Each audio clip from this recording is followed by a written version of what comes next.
I never thought it would be her. I never thought I would be one of those people who caught their wife cheating. Lisa and I had been married for 9 years. We ran away from home when we were young, and we had a son, Jake, who is now 11. For a couple of months, everything was fine. Just a normal family life. Sure, we argued, but nothing serious. I genuinely believed we were happy. Lisa could quickly shut me down with a roll of her eyes and a snide remark, but I considered it part of her personality. Lisa wanted to control everything, especially Jake in the house. But I trusted her. At least I thought I did. However, only recently did things start to change. She became more distant when I tried to discuss weekend plans with her, responding with one-word answers and brushing me off. Her behavior toward her phone also changed. She would just leave it on her nightstand, sometimes unlocked, which was uncharacteristic of her normally cautious nature. She started arriving late from her so-called book clubs and became defensive when I asked her about it. At first, I tried not to pay attention to it. I believed it was just marital problems. But I read her messages. I noticed her sneaking her phone away when I wasn't looking. When I glanced at her with her phone in her hand, she would take a picture or close the screen. One evening, I was engrossed in a game, and she left her phone face down on the table. She was in the kitchen, and I thought, you know what? Maybe I'll just take a quick look. I'm not the kind of guy who likes to spy, but something inside me just had to know. I grabbed the phone. At first, the messages were flirty jokes. Then I saw the name, Tom, Jake's scout troop leader. I'd met him a couple of times, charismatic, friendly, and nice. But I never for a second thought Lisa would date a guy like that. My head spun as I scrolled through the messages. Their relationship was obvious. They weren't discussing the next troop outing. There were references to camping plans, the weather forecast, and flirty smiles about being together without the kids. There were messages about how they were going to skip one of the outings, and Lisa was telling him how excited she was. My head was spinning. My own wife, the wife I trusted, was cheating on me with a man who could have been a positive influence on my son. And the irony of it all? She had lied to me. She had told me she was stressed, that she was tired of parent-teacher conferences or whatever else she had come up with. I just sat there in shock. Anger, betrayal, sadness. All these feelings came rushing over me at once. I wanted to yell at her, but I didn't. Something stopped me. I needed to figure everything out. My whole world had fallen apart, and I didn't even know what was real anymore. I just sat there for hours, staring at her phone, reliving everything over and over again. Dishonesty, alienation. It was hiding behind my back. Why didn't I know? Why didn't I notice what she was doing? I couldn't sleep that night. Every time I closed my eyes, I saw those messages again. I heard her laughter, imagined her flirting with him like a good wife and mother from good old America. I knew it wasn't harmless flirting. It had been going on long enough. The next day, I woke up furious, but somehow managed to collect my thoughts. I made a decision. I wasn't going to let this go.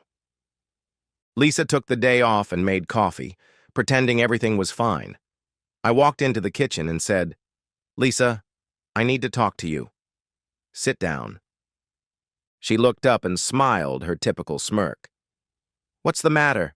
I was making coffee." I took the phone from the kitchen table and placed it between us on the table. "I read the messages," I told her in a cold but even voice. Her expression changed in an instant. Her eyes widened and she went into crisis management mode. "Oh, those? They're nothing," she replied quickly. "Just silly jokes with Tom. You know how guys are. Nothing serious, I swear." I didn't believe her. Not for a second. "Seriously?" I asked. "Because this doesn't sound like simple flirting. You're on vacation with him. You're talking about tents, the weather, avoiding Jake, hiding your phone. How could you do this to me? To your son?" Her voice boiled over, and she started raising her voice. "Oh, come on! You're putting too much into this. We're just joking around. There's no sex or anything like that. It doesn't mean anything." What I heard made me sick. I could see her trying to shift the blame onto me, play the victim and make me look like the crazy husband. But not today. I need space, I said. I'm tired of pretending everything is fine. She kept lying, saying I was paranoid, that I didn't trust people. But I knew the truth. She had been manipulating me psychologically, not physically. And the pain was real. A storm of rage was raging beneath the surface. Why her? After everything we had built? I left. I needed to think. The rest of the night was a blur. I drove with the radio blaring, but every song, every voice on the radio mocked me. Jake's face was stuck in my head. He was innocent. He hadn't done anything wrong. But how could I save him from what was coming? I got home around dinner time. Lisa pretended nothing had happened, but her eyes told a different story. Liars always self-destruct. I sat down across from Lisa in the kitchen. I was calm but firm in my resolve. I want to know the truth, Lisa. The whole truth. No more lies. I need to know what I'm dealing with. She pouted and played the victim, but I wasn't falling for it. You lied to Tom, didn't you? At family gatherings? When I was at work or babysitting Jake? You lied to me behind my back and told him you were doing it for the kids. She flinched, then took a deep breath. You're overreacting. Tom is my friend. We flirted, okay? But nothing happened. Lied to me? I muttered. I saw the messages. You were secretly meeting him on a scout trip. That's not nothing. How long has this been going on? She blushed, then muttered. It didn't mean anything. I was angry. Tom listened to me. We didn't even have sex. You think that excuses you? I growled. You think I care if you did or not? You were going to do it. You wanted to. That's all I need to know. I don't believe you. Her eyes burned with rage as she pushed him away. You're crazy. I warned you. It was just a fling. You're insecure. It's your fault. Maybe if you spent less time snooping through my phone and more time with me, none of this would have happened. It hurt, like a slap in the face. She was trying to shift the blame onto me. That's what manipulators do. They turn your world upside down so you start doubting yourself. But I wasn't falling for it. The worst part? I still loved her. At least I thought I did. But now, looking at her, the woman I married, the mother of my son, I had no idea who she really was. She had been hiding this from me for who knows how long. Was this the first time? Or were there others? Before Jake was born? Or was it just some crazy fling that slipped her mind? Either way, it was over. I wasn't ready to play my next card, but I knew somehow that this marriage was irretrievably broken. And there was no going back. That was all I knew. My trust was broken, and I could no longer look at her the same way. But the confrontation didn't end there. Lisa continued to deny everything, weaving a web of lies, saying she was innocent, that Tom was just some idiot, and that I was overreacting. She had the nerve to stand there looking at me as if I was the one making a scene, as if I was the one who had cheated on her. But I wasn't just angry. I was hurt, deeply. It was like a punch in the chest that took my breath away. I told her I needed space. I said I would stay with a friend. She rolled her eyes and said I was paranoid, that I was jumping to conclusions, making a mountain out of a molehill. Classic Lisa. She could turn the situation around and make herself the victim. But I wasn't going to let her go anymore. I saw what I saw, and now it was too late to go back. I couldn't trust her. Not anymore. When she ran out of the room, I sat down on the couch and stared at my hands. My head was spinning as I tried to piece everything together. I couldn't get Tom out of my head. He was a grown, mature man who had a good influence on Jake. But I was left with a piece of trash who used his position to get attention. I asked myself how many women he had used, how many women he had deceived. Anger grew inside me like a fire. I slept through the night. Her messages, her lies, her look, as if I were crazy, replayed over and over in my head. I was paralyzed. And then it all came back. The glory, the punch in the gut, the betrayal. It wasn't cheating. It was respect, trust, the pillars our marriage was built on. And now they were gone. I just sat there and asked myself what to do. Part of me wanted to get up and leave, to completely erase her from my life. But another part wanted to know if there was anything worth saving. Could we fix this? Did I care enough to try? I thought I loved her, but love can't survive betrayal. At least not without a tremendous amount of effort. And sometimes, even then, it can't.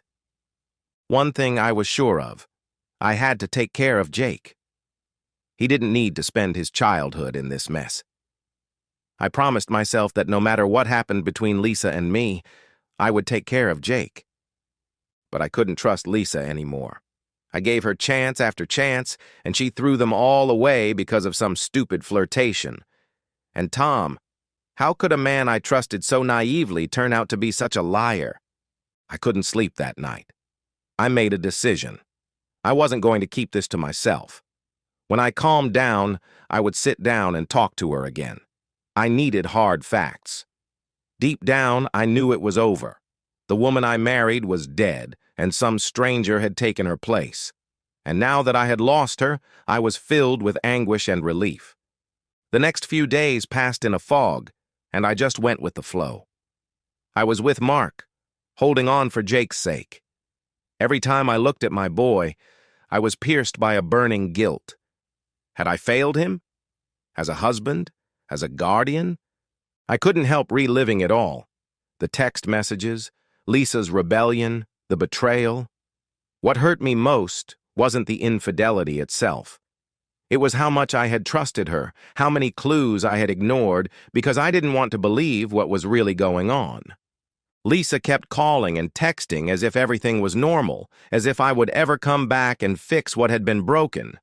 But I wasn't ready yet. I needed time to make a decision, to figure out what I wanted.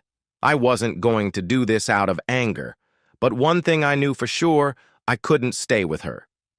You don't get over a betrayal like that, at least not at first. Maybe not ever. Finally, I decided it was time to go home and see her again. I had to hear her out, but I wasn't going to go there with an empty heart and an empty head. I demanded the truth. No games. When I walked in, she was sitting on the couch pretending to be a victim. I saw the guilt in her eyes, but I knew she was trying to make it look like something it wasn't. "Lisa," I said softly but coldly, "we need to talk. This time for real. I've thought everything through and I want to know the truth. No more lies, no more nonsense."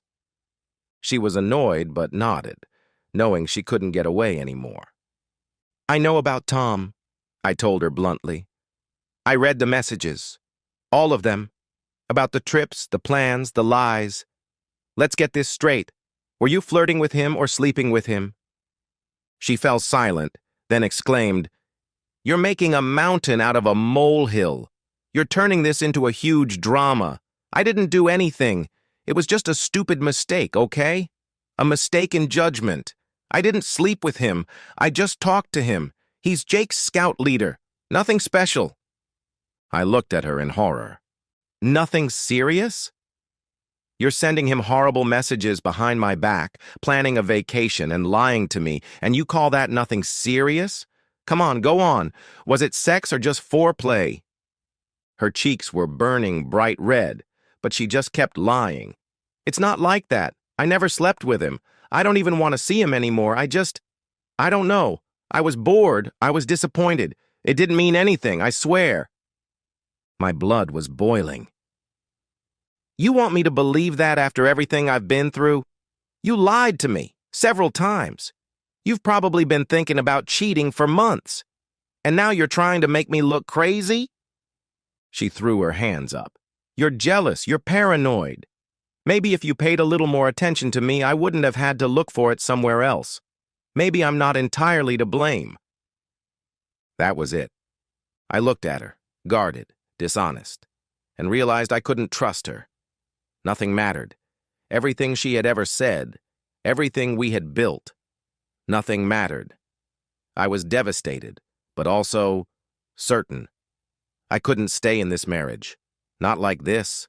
Not with a woman who had lied to me, cheated on me, humiliated me for what she had done. I told her I needed time, that I was staying with my brother. I didn't wait for her answer. I just opened my bag and left. As I closed the door behind me, I felt a strange mixture of heartbreak and freedom. I had no idea what lay ahead, but I wasn't going to pretend everything was fine anymore. Lisa wasn't here, at least not physically, but she wasn't here emotionally either, and I was left to pick up the pieces of my broken trust. The next few weeks flew by in a fog of emotions, anger, pain, and betrayal. I tried very hard to keep my eyes on Jake, to make sure he was safe and felt loved. It was my lifeline. While my world was falling apart around me, I had to be strong for him. Lisa kept trying to get me back. More calls, more messages, begging me to give her another chance. But I could see she was playing games with me, lies, manipulation, insincere apologies. After all that emotional turmoil, I divorced him. It wasn't easy, but it was necessary. I didn't want to be with someone who lied to me. I didn't want Jake to learn that cheating was okay, that love didn't require respect. The divorce was a nightmare. Lisa fought tooth and nail, accusations, recriminations, attempts to make me feel guilty. She begged for forgiveness. She said she loved me. She promised she would change. I didn't trust her anymore. I just wanted peace. But it was gone. Without her, it was painful, but in many ways it was a relief. I no longer woke up in fear, not knowing what she was hiding from me. I didn't doubt myself or wonder if I was being deceived again. Now I am more cautious, more sensitive. I trust my instincts. And I realized that the trust I lost can't be restored. Sometimes I still think about what she did, about the cheating, about the lies, about the betrayal. But I know I can't keep feeling all this anger, not because of her, but because of myself and because of Jake. Looking back, I realize how blind I was. I made excuses, explained away the warning signs, assumed she was stressed or tired. But underneath it all was a woman who chose to lie, cheat, and manipulate. It's a hard truth, but I couldn't deny it. Now I'm starting over. I'm becoming the best father in the world. I've started dating again, very cautiously, very slowly. I'm not the same person I was. I'm stronger, smarter, and wiser about who I let into my life. Because I finally understood that sometimes the people you trust the most can hurt you the most. And as painful as it is, you have to find a way to move on.